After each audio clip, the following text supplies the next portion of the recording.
Message from the Senate.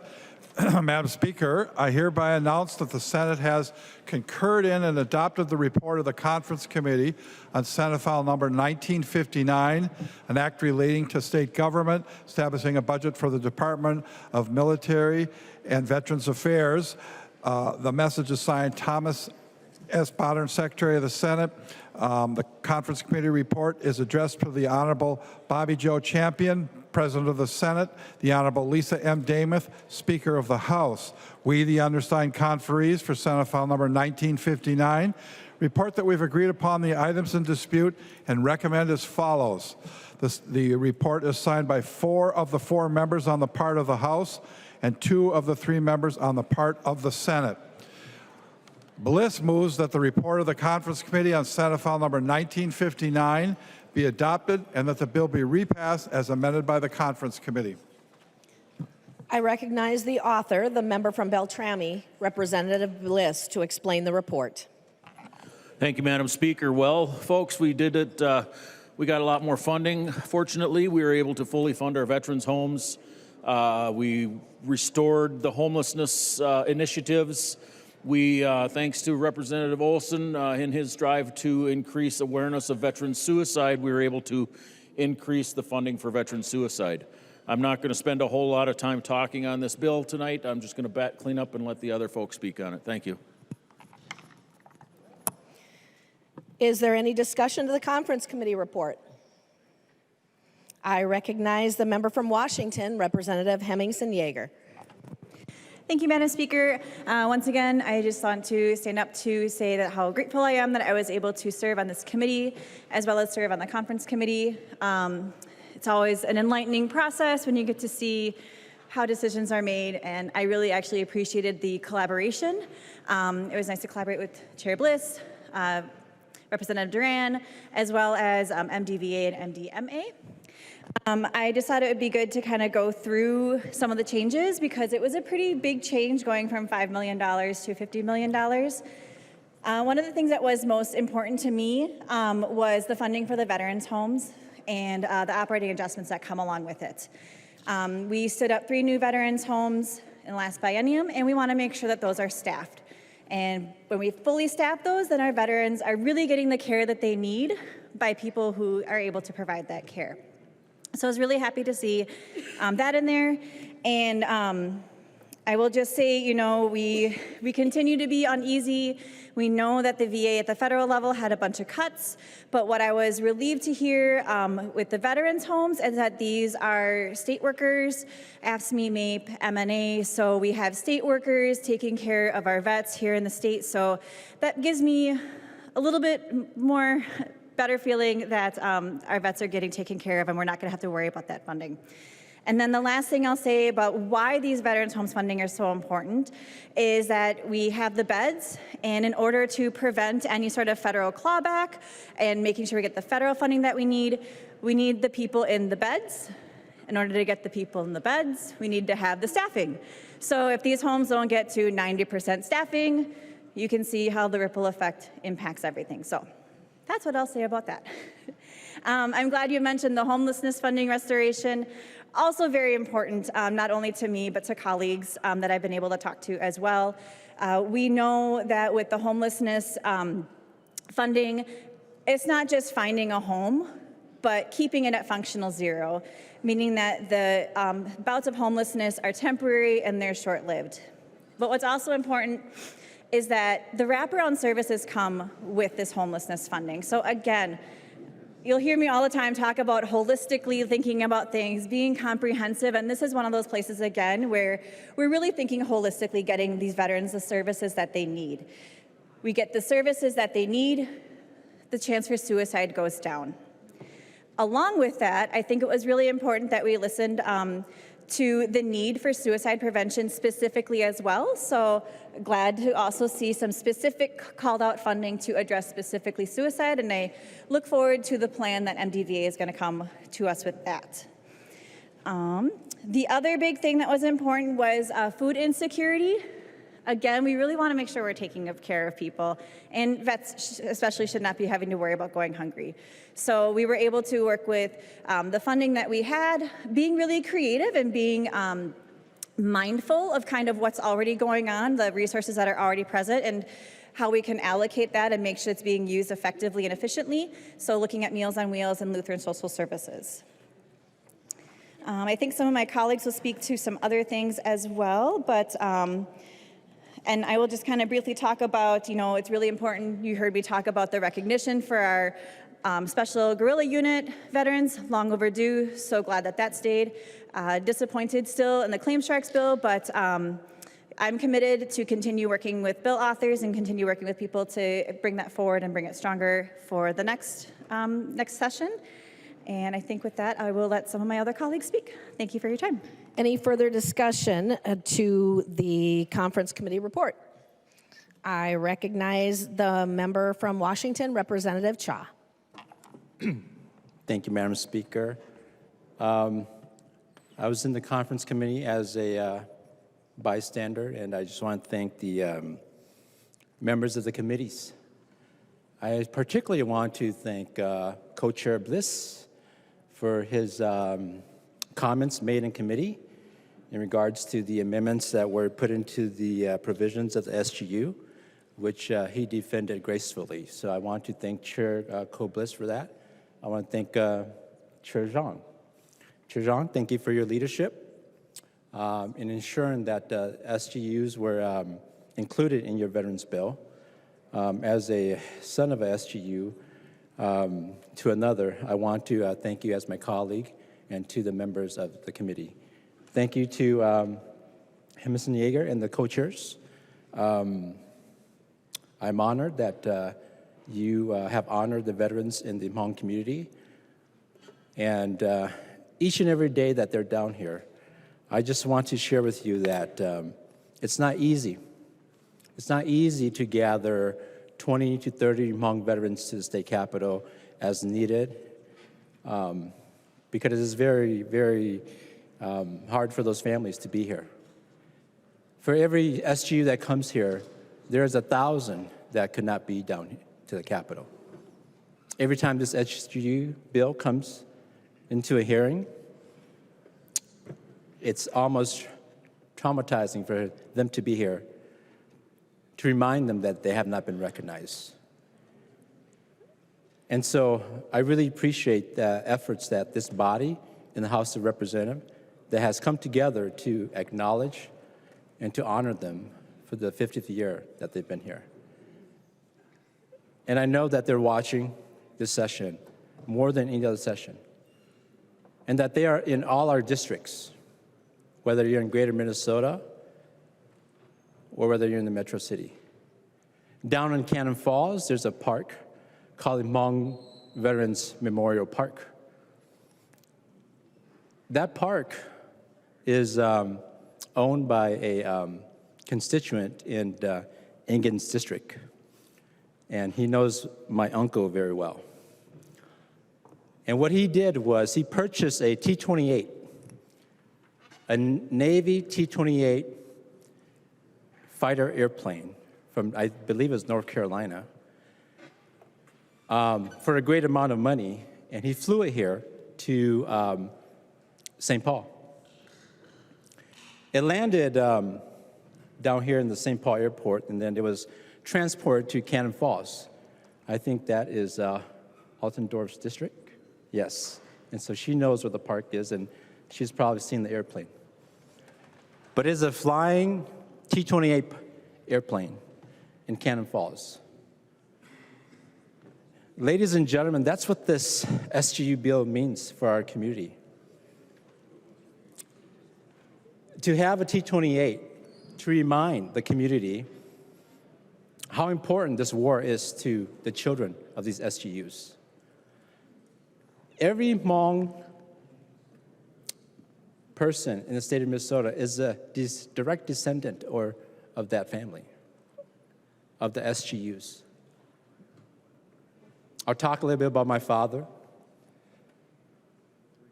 My father was lucky enough to make it to the United States of America In 1975, after the war, we went into the refugee camps in 76 to 1980. I came to the United States in 1981. And what I remember about my father is all he wanted was recognition. In 2011, he passed at the age of 80. But he talked about the Plain of Jars. He talked about the battle on the Ho Chi Minh Trail. He talked about surviving. And he talked about the American dream and what was promised. And I think he and a lot of the elders would be very proud to be here to know that in this House of Representatives, that we as a body together, all 134 of us, are recognizing their spirit, the family, and the children of all these families. It's so important to all the young Americans in the state of Minnesota because they know the sacrifice that was made to ensure that there was opportunities. I often talked in my cultural language, native language, about this photograph that my parents have of me in the refugee camp. 1977, there's a photo of me with my parents in the refugee camp. And I didn't have any pants on. It's on my website, but I photoshopped the pants onto it. So if you want to know, go to my website and you'll see this refugee photo with these Photoshop pants on. But I bring this up because one day I went to my parents, I said, Mom and Dad, how come you didn't put pants on me and you took a picture of me and you can see everything? I was really upset. But my mom and my dad started to cry. And they said to me, son, we're sorry. But because we have left our homeland and we could not take anything with us, that we only brought you. And we didn't bring the silver, we didn't bring the clothes, we didn't bring the money. We brought just you. That's all we could grab. And the reason why you don't have a pair of pants and a pair of shoes is because we were so poor in the refugee camps that there was no materials, there was no shoes to be sold. And that is why you don't have a pair of pants. And so that you must forgive us. Well, that really humbled me. But that's not just my story. It's the story of every Hmong American who is here in the state of Minnesota. That thanks to the legislative body in the 70s, that Minnesota decided to house the resettlement of many Hmong Americans. And there's no denying the opportunity in the state of Minnesota that today there are 9 Hmong legislators at the state capitol, 3 senators and 6 House members. Minnesota is the greatest state for Hmong Americans. It is because of people like you in this legislative body that has allowed opportunities for refugees like myself to be in my generation, to become a lawmaker, to sit next to each and every one of you to enact laws for the state of Minnesota. That is the opportunity that's given in the state of Minnesota. That's what makes Minnesota such a great state for somebody like myself, who came here with a family that did not speak English. A thing about speaking English, that it took me many, many years to understand English. You have to understand there was no EL programs in the 70s and the 80s. That when I went to my first EL class, they didn't know how to interact with us. And so they went and bought farm animals and toys from the store, and they came to class and they said, you know what, this is a pig. Here's a horse. This is a car. And that's how I learned English in the 80s. It wasn't until I was in 5th grade that I really caught on. But from my time as a kindergartner to 5th grade, I was the main translator for my community. Every time I went to the dentist, I went to the doctors, I was translating for my parents and for my neighbor. And everywhere they went, they took these little children with them to translate for services, whether it was with the, getting Medi-Cal, Medicaid, going to the dentist, or even doing a job application. And that brings me to think about my mom, who used to take public transportation to go peel potatoes in Minneapolis. We talk about public transportation. We often talk about the men, but we don't talk about the women from the SGU.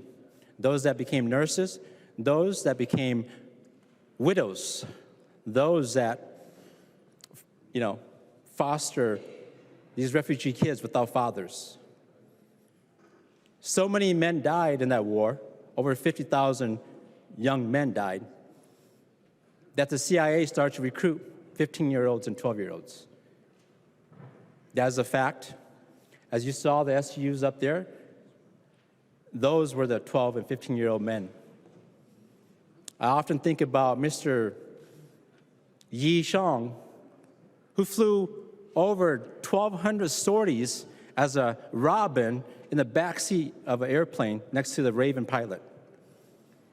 1,200 sorties, can you think about that? Those of you that know about the Air Force, that any pilot that flies over 100 sorties is a Top Gun. There are men like that in my community that are still with us. There are men like that that never made it to see the American dream. I am the product of that American dream. I am the product of that sacrifice, along with my colleagues who are refugees. And I can't thank the United States of America enough for the democracy, the freedom that has afforded me such a life in the state of Minnesota. And so I would like to thank those legislators that made it possible to resettle Hmong refugees in the state of Minnesota. And as my father served the CIA from 61 to 75, as your colleague, this is my service to the state of Minnesota. Thank you, Speaker. I recognize the member from Washington, Representative Hill. Thank you, Madam Speaker and members. I wanted to rise to share a few thoughts about the Veterans Committee and the work and the bill that is going to be before us here as we move forward. I want to thank Chair Bliss and Chair Zhang for running a committee that was not just welcoming, but came to feel like family, like no other committee experience I've had to date. So thank you for your incredible leadership. I want to outline a couple of things. I've never been particularly close to the veterans community. I have many family members who served, but I haven't run in those circles. And Chair Bliss taught us a valuable lesson when he passed out what are called challenge coins to members of the committee. And this was my ticket in, Chair Bliss, to connect with veterans in my community in a new way. And so I want to thank you for continuing this tradition and for including non-veterans on the committee to take part in it, as it has been a great way to connect and build bridges with folks that I hadn't had a chance to connect with in the past. So thank you for that. I have to admit, I'm not very good at it. I've given my challenge coins away and I haven't necessarily collected every time. So I'll continue to work on that. So thank you. I want to outline one of the organizations that is in the bill for an appropriation, Hometown Hero Outdoors. And it's an organization that works to serve veterans. They also serve first responders and all of their families. And they seek to provide opportunities to get veterans and first responders and their families outside for therapeutic activity. And, you know, once I have a connection to a retired police officer, and after a tragic suicide of a police officer in our region, he shared with me the worst place that someone who has post-traumatic stress disorder can be is at home, alone on their couch, day after day. And what Chris Tetro has accomplished in setting up this organization and expanding it is to reach out to these folks who may be isolated and connect them with folks who also served or who are also in those first responder roles, and get them outside to go canoeing, to go hunting, to go ATVing, et cetera, snowmobiling. And it has had an amazing impact on the lives and the families that he has served. And so I'm thankful for that appropriation for a first-rate organization. I also want to highlight what Representative Chaw talked about, the Special Guerrillas Unit bill, and including them and giving them the recognition that they deserve 50 years after the end of that conflict. And the stories we heard in committee and that I've heard since, taking part in a few events to celebrate that recognition being given, have changed my perspective on that war from what I was taught out of textbooks when I was in school and what I've learned of it since then, and has allowed me a new perspective of the heroic work that they engaged in all those years ago. And I'm so proud that that recognition has been provided to that brave group of men and their families. And so in closing, I just want to thank the members of the committee. I'm proud of this work, and I look forward to an opportunity to continue it as we move forward. Thank you, Madam Speaker. I recognize the member from Olmsted, Representative Hicks. Thank you so much, Madam Speaker. I am not on the Veterans Committee, but I rise today because many of our veterans are people with disabilities. Many of our veterans are people with invisible disabilities. You wouldn't know what they are dealing with unless you asked. And this bill, as it has come back, really addresses one of the consequences of those disabilities, and that's housing insecurity. People with disabilities, particularly those with invisible disabilities like PTSD, are more likely to struggle to obtain and maintain secure housing. So I just want to rise today to thank the Veterans Committee for prioritizing housing for our vets. We talk about people with disabilities all the time, and we sometimes forget that people with disabilities exist in all other subsets of people, including our veterans. Thank you. I recognize the member from Hennepin, Representative Freiberg. Thank you, Madam Speaker. Thank you, Chair Zhang, for your hard work on this bill. You included a lot of great provisions that will benefit veterans for years to come. This is particularly important in light of the haphazard funding cuts coming from the federal government. This bill's provisions addressing homelessness are particularly important, as is the food delivery and suicide prevention provisions. It's particularly important to provide state recognition of veterans of the secret war in Laos. There is one unfortunate provision in this bill I want to mention. The bill eliminates funding for the Veterans Resilience Project. The Veterans Resilience Project serves all veterans, providing trauma-informed care that respects the experiences of all veterans. Veterans have testified how effective their form of therapy has been in helping them in their recovery journey, and has been covered by the media. Removing this funding is a short-sighted step in an otherwise solid and helpful bill. I know you fought the removal of this provision, Chair Zhang, and I appreciate your work on the bill. So thank you, members. I just wanted to highlight one provision in this bill. I recognize the member from Ramsey, Representative Lee Kay. Thank you, Speaker. Like my colleagues, I want to commend the conference committee members for bringing us back a bill that funds the program to address veterans homelessness. For some of you who don't know, I spent nearly a decade in Congress as an appropriations staffer, and my subcommittee was the Military Construction and Veterans Affairs Subcommittee. And so this issue is very near and dear to me. My boss was also the person who continued to push back the sunset of the United States Interagency Council on Homelessness. This is a level of government that is supposed to cut through the red tape to make sure that all of our different agencies and departments are working together. And so because of this, veterans homelessness was cut in half in the last 10 years. So it was a really good accomplishment. But the point I want to make is, just because it's working doesn't mean that we don't need to fund that anymore. And so I'm really glad that the report came back to us and said that we value this. We want to make sure that our veterans have a home over their head. In case you also don't know, 10% of the U.S. population, the adult population, is veterans, but they are overrepresented in our homelessness population. And so I just want to make sure that folks understand the context, that this is really important, because, like my colleagues alluded to a month ago, DOJ let go all of the staff at the U.S. Interagency Council on Homelessness. And so, at a time when there is uncertainty at the federal level on how we address this issue in a systematic way, I'm really glad that we we could get a conference committee report that actually seeks to continue to address this problem so that it does not go on the rise. Because in case you don't know, in the state of Minnesota, one of the saddest demographics in the homelessness space is that senior homelessness is on the rise, right? So this is people who, are on fixed income, who have probably, paid off their homes, but are at risk of losing them because of the increase in property taxes. And so I just want to share that point. And I'd also be remiss to not mention that this week is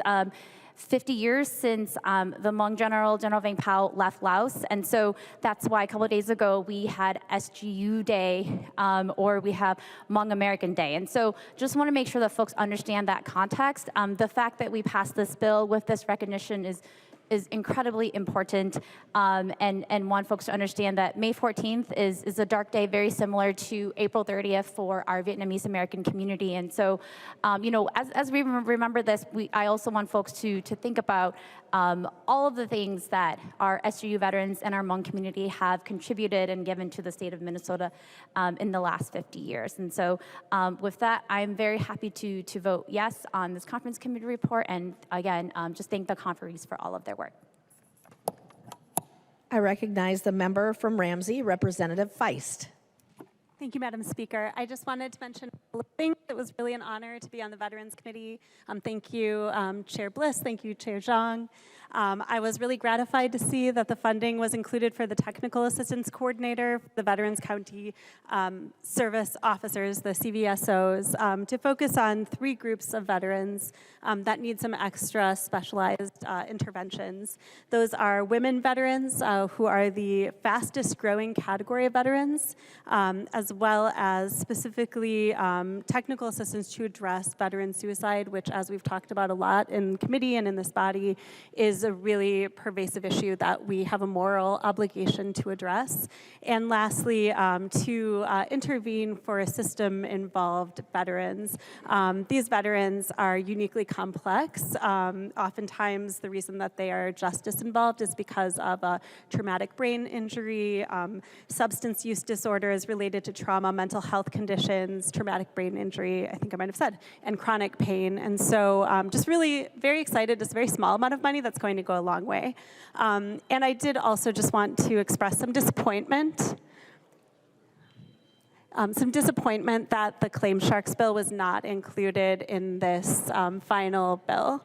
So I know that there's a commitment on both sides of the aisle to work on this, and I believe that there is a way that we can address the fraud, but also ensure that veterans can have access to the services that they need to receive the benefits that they have earned. So looking forward to continuing to work on this in the coming session. Thank you so much, Madam Speaker.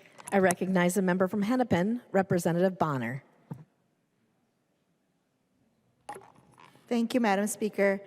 I think the Veterans Bill, I'm delighted to see that it came back with funding for our homeless veterans, and to really understand how we take care of those who served our country with honor and dignity. I'm grateful to them for their service, and I'm grateful that we were able to restore that funding to take care of them, and particularly to take care of our veterans in the veterans' homes. But the one thing that I did want to mention briefly before we get to this bill is there's one thing clearly absent from this bill, and that was the Claim Sharks provision. This is a tale of big money lobbying to try and keep something out of a bill. It was mentioned on this floor yesterday, the word charlatan. And that is precisely what these claim sharks are. They are charlatans. They are unscrupulous organizations. And it's been presented on this floor that it meant a lack of choice for veterans who needed assistance. However, there are over 50 Minnesota-based lawyers that are accredited by the VA as required by federal law. There are over 300 agents and representatives in the state of Minnesota that are accredited that can provide that choice if necessary. And we have a legion of dedicated veteran service officers that work tirelessly day in and day out to help our veterans get the benefits they need. It is unconscionable to have claim sharks who come in, do almost nothing to help these individuals.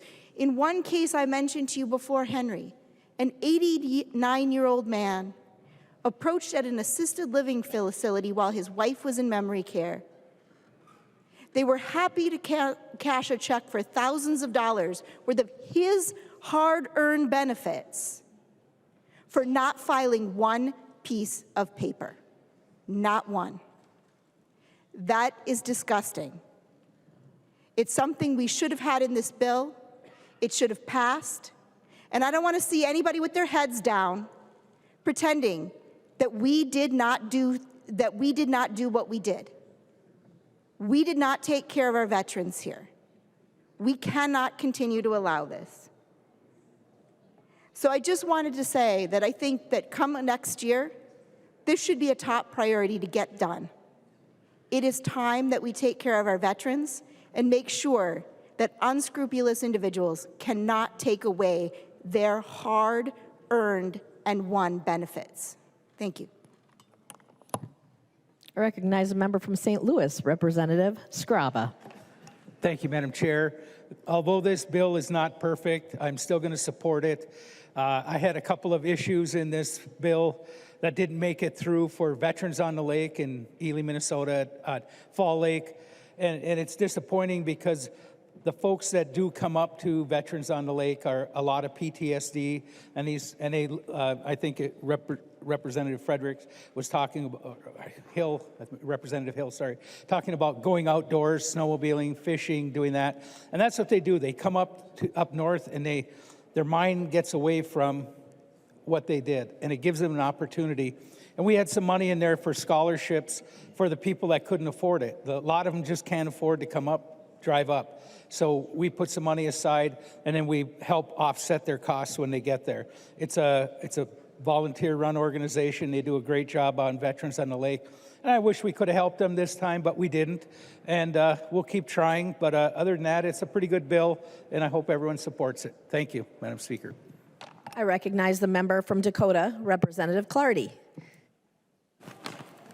First of all, I wanted to thank the chairs for an outstanding job for a really good bill. I stand here as a daughter of a veteran, a granddaughter of a veteran, a sister of a veteran, so you get the drift there. I am proud of what happened here. My background, even though I'm a teacher, I have a degree in psychology, so I'm really interested in making sure that the mental health aspect is there. So everything is all tied together, whether it's the homelessness piece or the basically getting food for the veterans. And I have a provision within the bill that provides food security for some of the people in greater Minnesota, because why should our veterans have to fight for that after fighting for us so long? A couple things that I want to make as a priority next year is just continuing to work on that suicide piece, which is very crucial.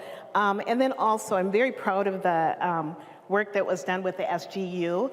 I also would like to expand that to incorporating more activity with some of our Black veterans. I understand that the military doesn't see race within, but I also recognize with a lot of the pictures that are done with a lot of the organization that there's kind of a void with Black veterans or even females of a certain age, being involved in some auxiliary groups. So some of the things that I hope that would be included in the future are the areas of mental health, the piece with the Black veterans, and I'm specifically saying that, and then also incorporating more outreach toward females that are veterans. So overall, I think the bill is amazing. I know that one of Chair Bliss's goals was that it was a nonpartisan committee, and I think for the most part that we were able to do that. So thanks for the hard work, and I'll be supporting the bill. Is there any further discussion to the conference committee report? I recognize the member from Ramsey, Representative Zhang. Thank you, Madam Speaker. First, I just want to thank our incredible staff and our conferees, and thank you, Co-Chair Bliss, for your leadership. This bill is about justice, it's about dignity, and it's about doing the right thing by those who have already given so much. And so I respectfully ask for your support. Let's stand up for all of our veterans and make sure no one is left behind. Thank you. Representative Bliss. Thank you, Madam Speaker. And just in closing, I do want to thank all the committee members. It's been an honor starting with you. I do want to just again say that the big part of the bill that chewed up a lot of our money was the veterans' homes. It was a commitment we've made in previous legislatures. We need to fund our veterans' homes to get them up and running so we can receive the per diem back from the federal government to start funding these and standing them up on their own. I did want to mention the suicide prevention again. That's we all know some veterans, I'm sure, that have committed suicide. I personally have lost a family member 2 years ago on January 1st, so that it hit home for me. We're actually losing ground in that fight. We need to focus on it more. I'm really happy to see the MDVA is going to come back with a comprehensive plan on how they plan on addressing this and improving it. And I did want to mention on the SGU vets, thank you to Rep. Shaw and Rep. Zhang on this area. I do hope to expand this in the future. We do need to recognize other groups of people that have helped our veterans in foreign theaters, and this is the first step in that direction. So, members, I would appreciate a green vote. Thank you. There being no further discussion, all those in favor of the motion to adopt the conference committee report, say aye. Aye. Those opposed, nay. The motion prevails. The clerk will give the bill its third reading as amended by the conference. Third reading, Senate File number 1959, as amended by conference. Third reading as amended by conference. Further discussion to the conference committee report. I recognize a member from Beltrami, Representative Duran. Thank you, Madam Speaker. And I would like to first thank everybody on the Veterans Committee for this great opportunity to serve our community. Obviously it's my first term, and it is an honor to be able to serve on the Veterans Committee. And it's really something that I'm taking to heart a lot, and I really appreciate the leadership for putting me on the conference committee as well. It was a big honor for me to be able to go and serve a little bit farther down this process. One of the things I want to talk about here, and I'll give you guys a little story. I know you guys love hearing people talk. But one of the things that I want to mention, and then I'll get into the bigger topics here, is that when I deployed to Singapore, Afghanistan in 2010, we weren't really sure what we were going to go up against. It ended up being a very tough deployment where 25 of my brothers ended up giving the ultimate sacrifice. 300 were wounded.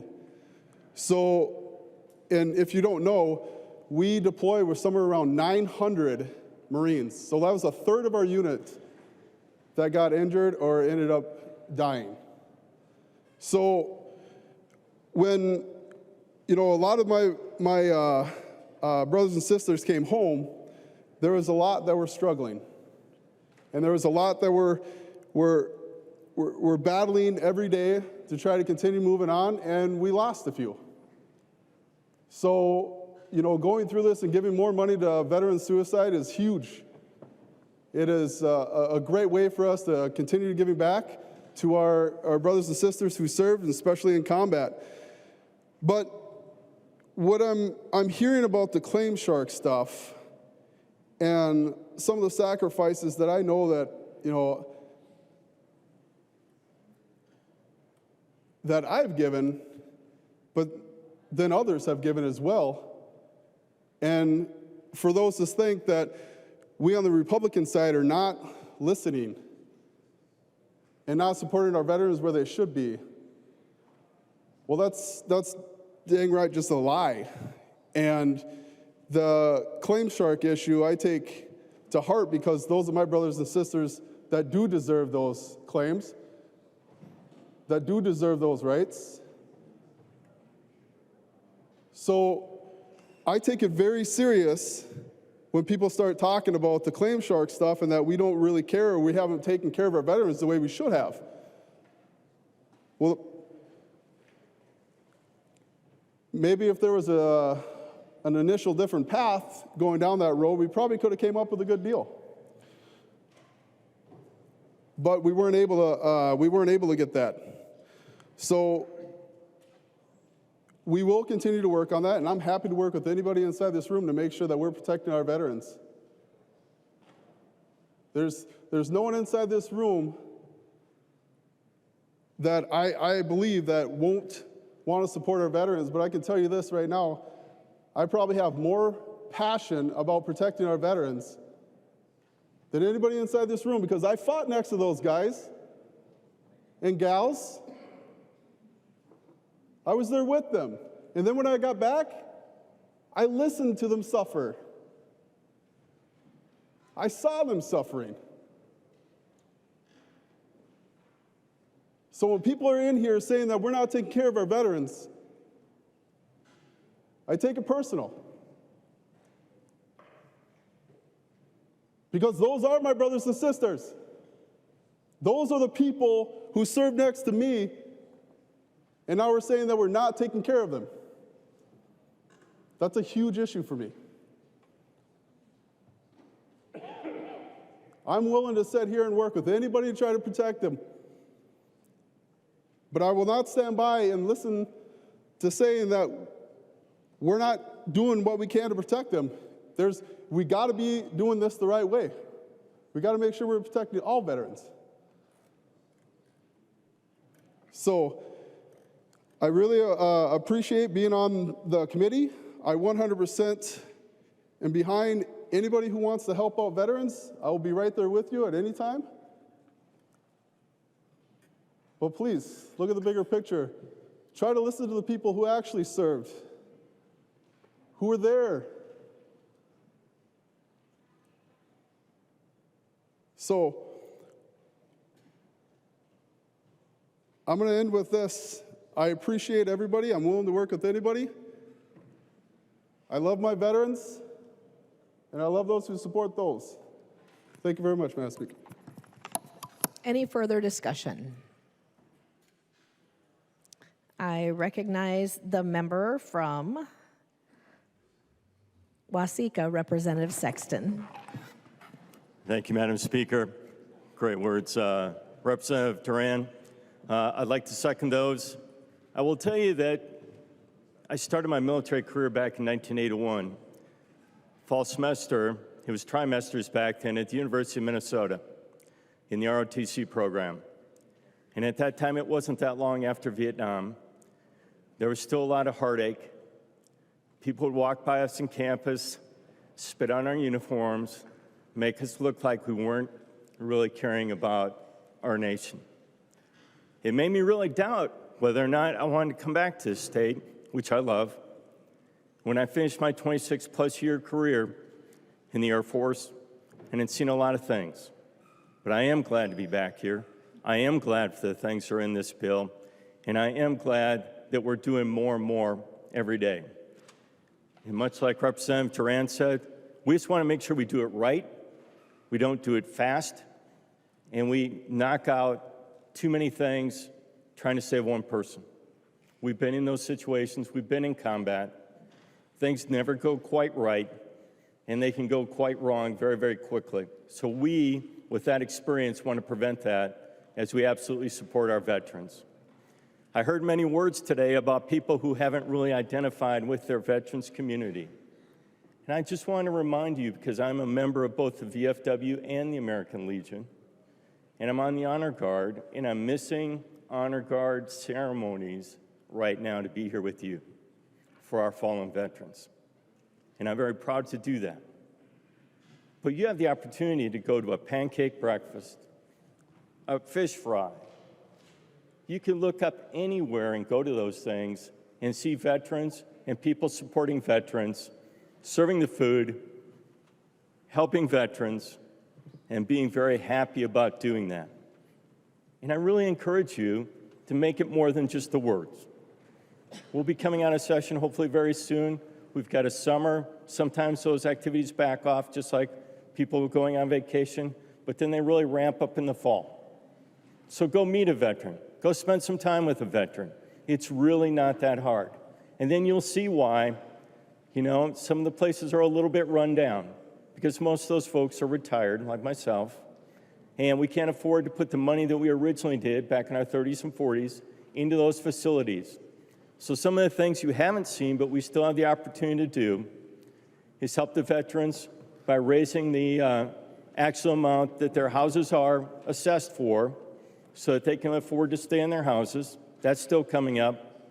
And we don't need to tax with property taxes these small facilities in our communities. We're not missing that much income. We need to pass that as well. That's pretty darn easy. So I'd like you to think about that as we go forward with the vote. Thank you very much, Chair Bliss, John Hallquist. You all made me feel part of the committee, or the conference committee as well, even though I actually am not on the committee, but was able to participate from afar. So thank you very much, and let's go green on this. Further discussion?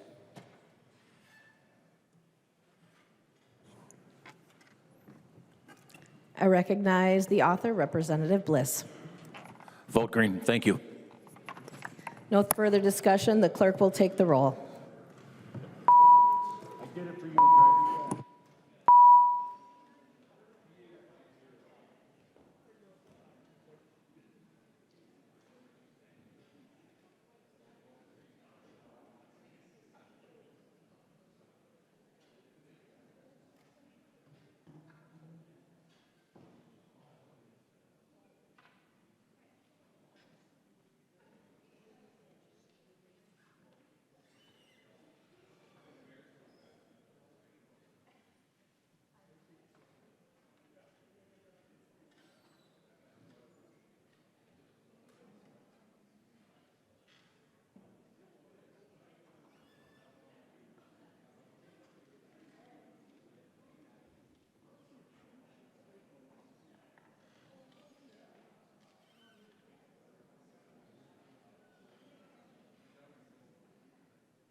The clerk will close the roll.